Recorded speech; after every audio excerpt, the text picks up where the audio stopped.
attention that he gets from fighting, would they be taking these fights? I don't know. Now, BJ Penn's such a fighter, like has such a fighter's heart, probably. And Silva, I don't know. I thought Rose looked fucking amazing. That first round, like, oh shit, I did not call this right. I thought she was going to struggle way more. She looked phenomenal. And then Jessica Andrade just straight up rampaged her. Thought she broke her neck. How dare you, Jessica? How fucking dare you? I didn't like this fight for Rose. Went over this last week.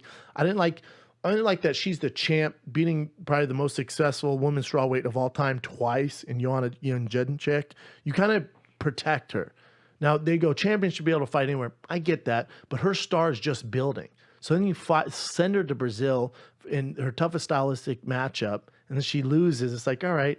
And then is Jessica Andrade, I hate to be shitty about it, but is Andrade going to take the torch and build the division more? Is she going to make more notoriety around it? Now, the UFC might, what they're doing, go, in the States, we're all set, man. You don't get this, you moron. Obviously, we're all set. We don't care. ESPN's covering our nut. 70,000 buys, we don't give a fuck. 100,000, we don't give a fuck. But internationally, we're not behind paywalls. So we can grow internationally. The ESPN thing only fucks over our American fighters. Internationally, they get it for free. You guys know this, right? There's no ESPN Plus digital for Brazil or for China or for the UK. I don't think it's in Canada for them. It's only here for us. It's very strange. So maybe them having Jessica Andrade being the champ is going to do more as far as overall eyeballs in Brazil than would Rose. And also, with Rose, her demeanor when she goes, I'm just relieved, man. It's such a beast to do this. I'm not making any decisions now, but, I don't know if I'll fight again. Mm-hmm. Nothing wrong with that. There's nothing wrong with that, especially if fighting is not what you want to do 100% of the time, eat, sleep, and drink that. And she's been a champ. She's been on top of the mountain. She's like, oh, this is the view from up here? Oh, it's cool. I'm going to go do something else. There's nothing wrong with that. The pressure of being that champion, just, you can tell Rose, she's not a materialistic person, doesn't really care about money. She wants to buy a farm in Denver and fucking do that. She already has a man. She's set, man. So if that's what she wants to do, I get it. She's like, I'm good, man. I'm just relieved it's fucking over. Give me back home.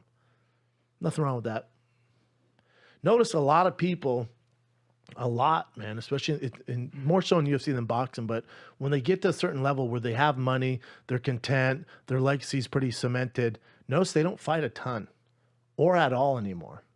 It's a rough gig, man. It's a rough fucking gig, especially now when before I could be on pay-per-view and I get all these accolades. I get this big dump sum of money and there's, these big networks are following it now. And, I can hit the streets and people see it. Now it's for the love of the game. It really is. It's such a niche sport. We've gone back kind of on the underground. It's such a niche sport. So you better love doing it. Otherwise, notice Conor's not fighting. He's really not. Khabib, right? He's at the top now. He's been fighting for a long time. He goes, I might have 3 left, if that. You look at these guys who get to the top, like, I'm fucking good, man. Especially when they have money. Conor's like, fuck that. Nate Diaz. I guess I'll get out of bed. I don't know. Good card overall, though. Then there was Bellator, right? Yeah. Which I would say Bellator won this weekend. If you're going dueling, I saw more noise around Bellator because of the way their fights ended than I did in the UFC. The Rose one, obviously, was a little bit of shockwaves. She got slammed on her neck. But I still saw more things about Bellator than I did the UFC. Because obviously, Patricio Pitbull knocked out Michael Chandler in the first round. That was their main event.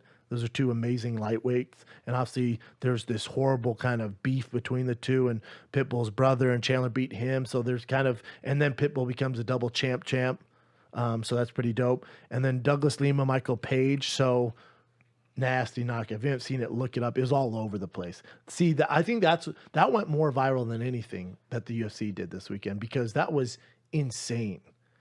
Insane. Because, Michael Page, the thing with him, I think he's 18-0, right? You want to see him face tough competition. And so when he's fighting Paul Daly, you thought, all right, that's going to be his tough 14-0. So that's going to be that was kind of his first test when he fought Paul Daly. one of the worst fights you've ever seen in your life. It actually lowered his stock.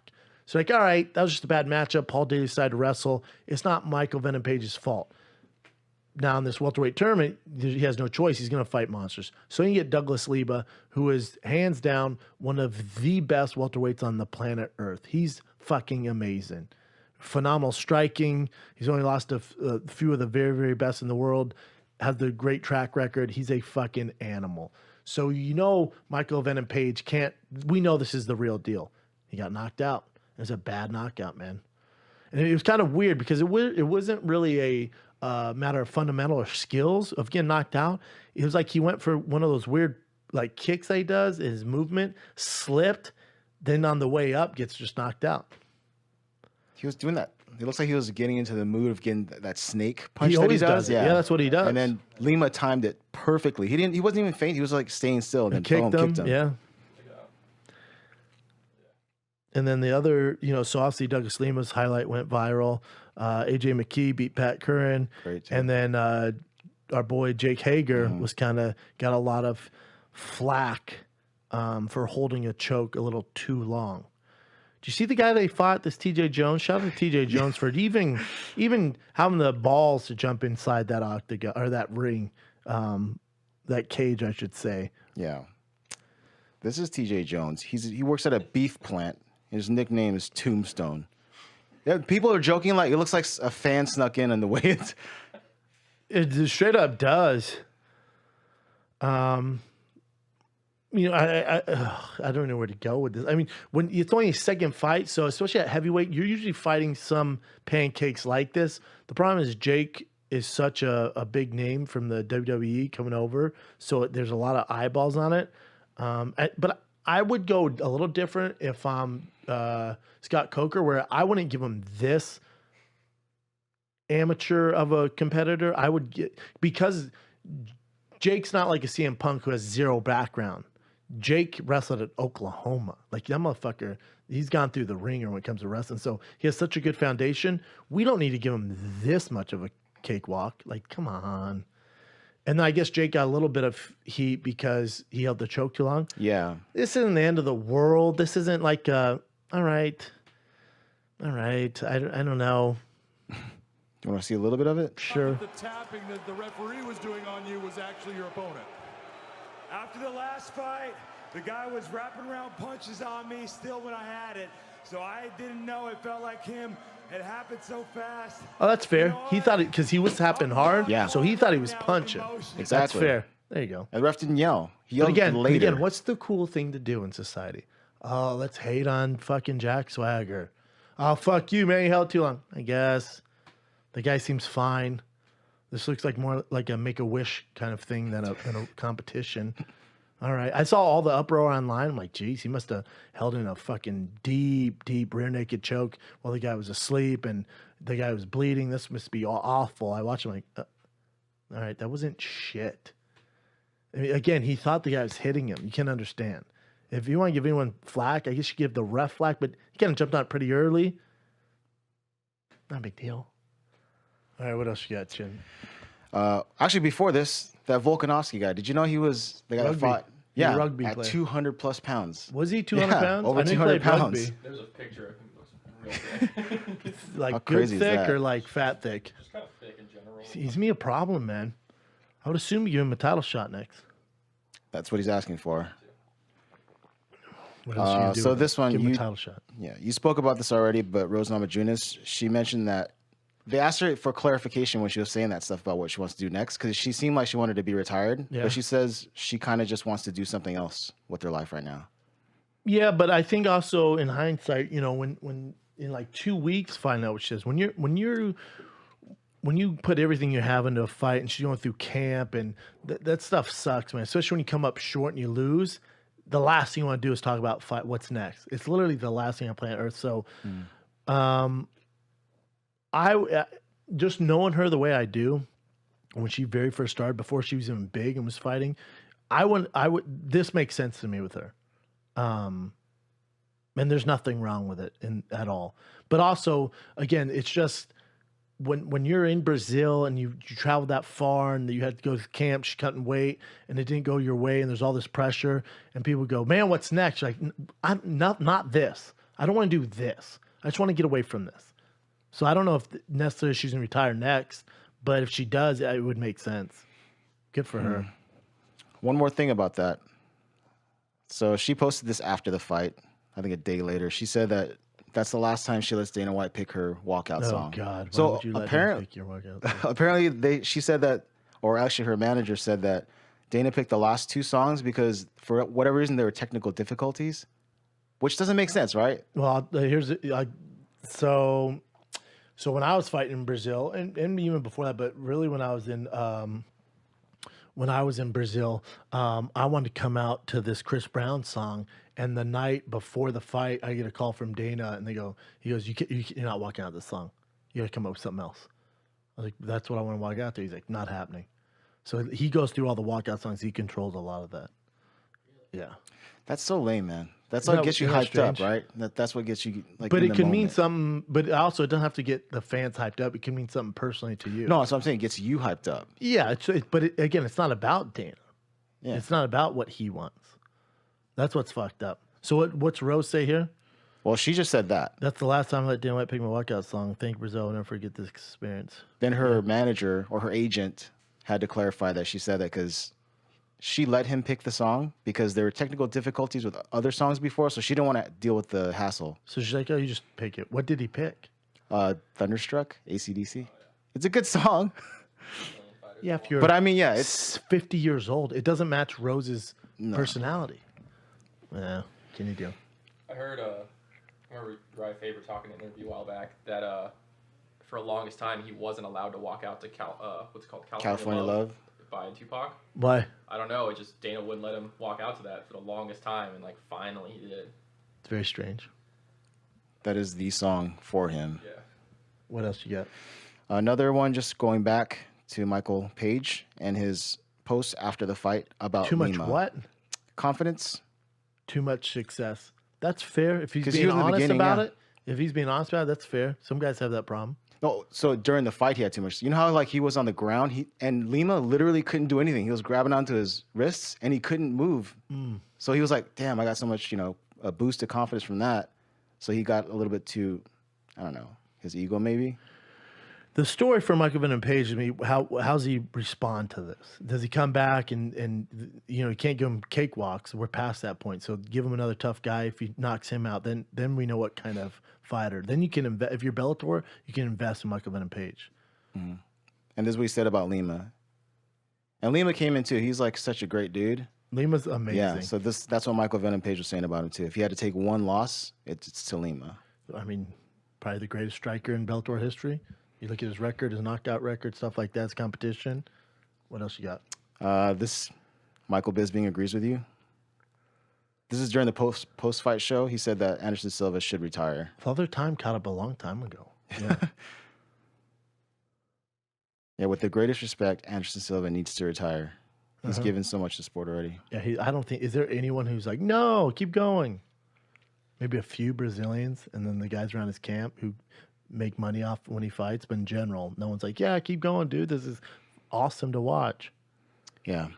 What else you got? Boxing one, Manny Pacquiao. I fighting Keith know. I Thurman. kind of dig this. Little Manny Keith Thurman, because Keith did not look great last fight. I'll see 2 years off. I love this fight, man. I really like this fight. Another one was Jared Hurd loss to Julian Williams. That's big. If you're a boxing head, that's a big one. What else you got, Jen? Oh, here are the odds right now. So Thurman is favored, but In not by boxing, much. those are close. That's basically even money in boxing. It's very rare you see odds like that. That's cool. Cool.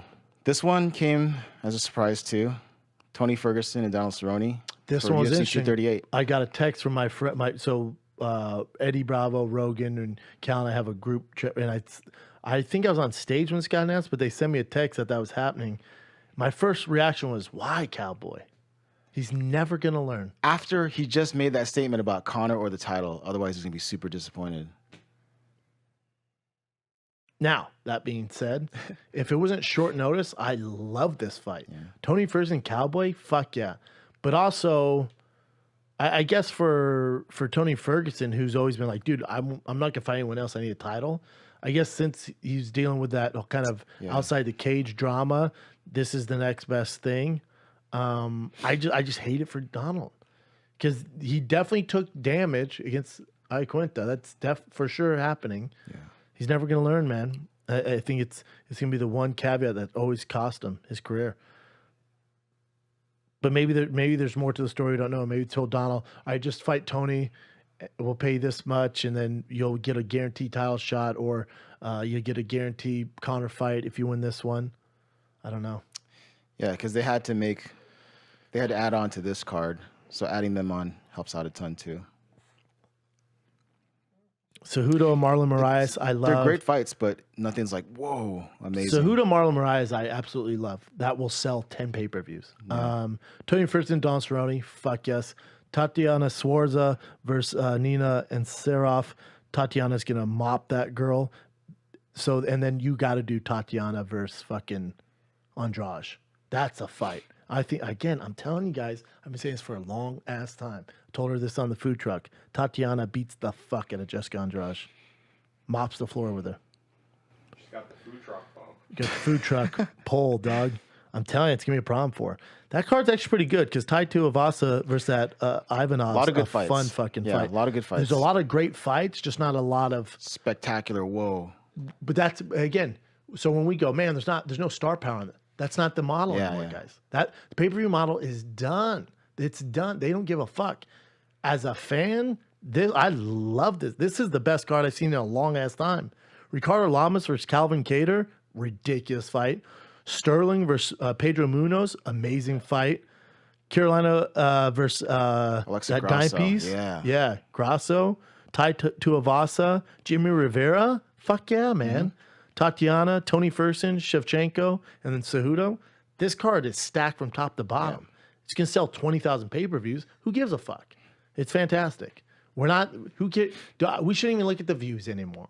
It doesn't matter. If we're basing whether the UFC is good based off views, then you're just going to hate on the UFC for the rest of your life. The pay-per-view model and views is out. They don't care anymore. That's a great card. Sweet. And then you talked about this already, but Dana White posted this. Diaz and Pettis for UFC 240. Who else is on 240? At 170. Here's 240. Oh, I believe it's 240. Fuck. The DC one. Oh, 241, yeah. DC Stipe. Oh. And so they got DC Stipe, Yoel Romero, Paulo Costa, and then Pettis Diaz. Yeah. I didn't see it was at 170. That sucks for Pettis. I don't know. He has that knockout power at 170. It's true. I like Pettis at 55. Whatever. It's a good fight. Oh, that's the one I was looking at. What else you got? Another one. This is what I was, the 240 one I was thinking. I would assume with Diaz having a fight, Tony Ferguson having a fight, Khabib being lined up with Poirier, their chances of getting Conor out is just, it's like they're not even close, this means. Because he's not even in conversations anymore. So they must be like, I think the UFC is finally like, all right, we got to move on. He's not playing ball at all.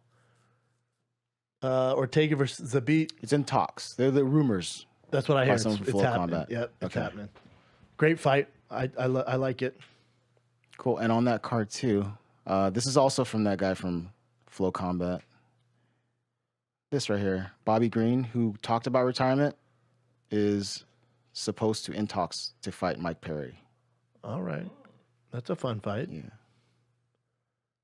All right. What else you got, dude? Nolan King is a guy. All right. This happened. So Ben Askren and Jordan Burroughs. Everyone imagined Jordan Burroughs was going to win for sure, but he really beat the shit pretty out of him. much destroyed him. Yeah. I mean, yeah. I think it's tough with Ben if you're not doing. It's just tough. It's the same thing as guys going over to boxing or this is, well, at least they're kind of. I was gonna say this is no different than really Conor trying to fuck with Floyd. Like that's all Floyd does. It's one of the aspects of what you do, even though you have a heavy background in it. But unless you're ingrained in it, because Jordan Burroughs is the best of the best. Mm-hmm. So I mean, he's in that, man. He's on that circuit. He's the best wrestler in the world. It's just You're not going to come in and beat that guy. Doesn't hurt Ben Askren's legacy or anything like that. Yeah, no shit you lost to that guy.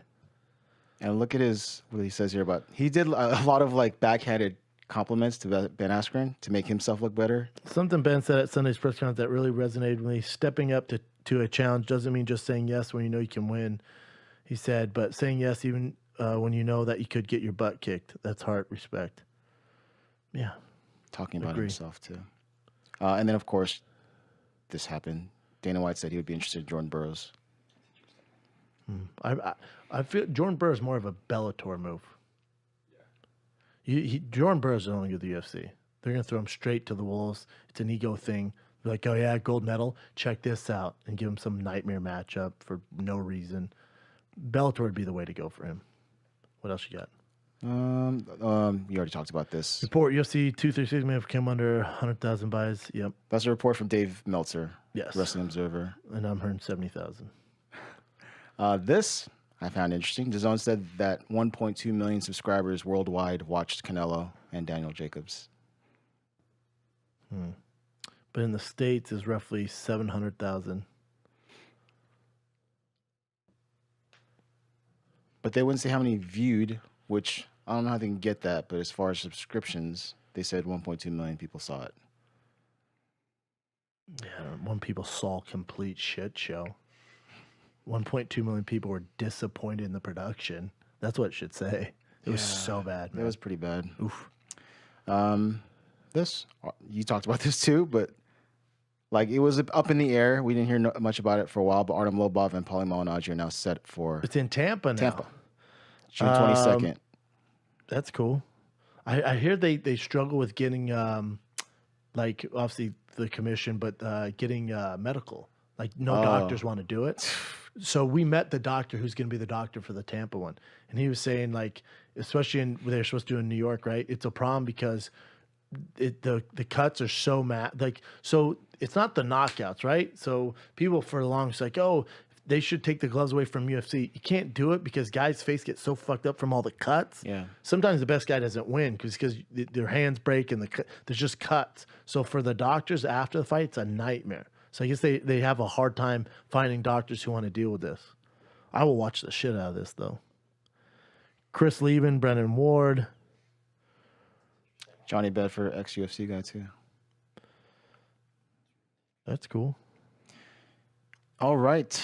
There's this. Aaron Pico left Team Body Shop in Lakewood to join Jackson Wink. That's a good thing. That's a good thing. And, you know, his hero is like George St. Pierre. That's one of the reasons why, too, I think. Yeah, it just seems like, yeah, I think it's going to be good for him. What else you got? Let's just do, how about this? Give me two more. Two more? So Tom Duquesnoy, who was actually doing well in the UFC, he retired at 25 years old. That's his record. Coming off a win. Yeah.